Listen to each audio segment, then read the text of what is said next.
चलिए सीधे राजस्थान के एक बेहद चौंकाने वाले 1400 करोड़ रुपए के कोयला विवाद पर बात करते हैं।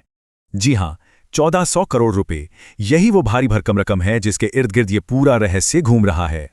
आखिर एक सरकारी कंपनी ने ट्रांसपोर्ट के लिए वो 1400 करोड़ रुपए क्यों दिए जो उसे देने ही नहीं थे? कहानी शुरू होती है RRVUNL से। ये राजस्थान सरकार की अपनी बिजली उत्पादन कंपनी है। दूसरी तरफ है PKCCL। ये 2007 में अडानी एंटरप्राइजेस के साथ बनाया गया एक जॉइंट वेंचर है।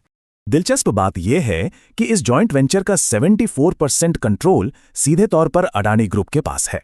इनका काम था छत्तीसगढ़ की खदानों से कोयला निकालना और उसे राजस्थान के पावर प्लांट्स तक पहुंचाना।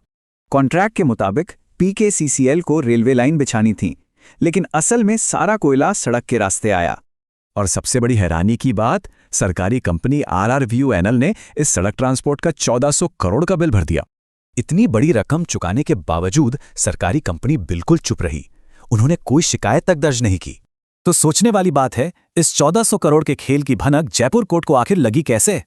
कहानी यहीं पलटती है। खुद PKCL ने ही भुगतान में देरी का आरोप लगाकर सरकारी कंपनी पर मुकदमा कर दिया। बात यहीं खत्म नहीं हुई। PKCL ने कोर्ट में 65 करोड़ रुपए के अतिरिक्त ब्याज की मांग भी रख दी। लेकिन जब कोर्ट ने कॉन्ट्रैक्ट देखा तो हैरान रह गए। ट्रांसपोर्ट फीस देना सरकारी कंपनी की जिम्मेदारी थी ही नहीं। जवाब में सरकारी कंपनी ने कोर्ट में कहा कि भारी बिजली कटौती के डर से उन्हें दबाव में झुकना पड़ा। नतीजा ये हुआ कि कोर्ट ने PKCCL पर 50 लाख का जुर्माना लगाया और तुरंत CAG ऑडिट के आदेश दिए।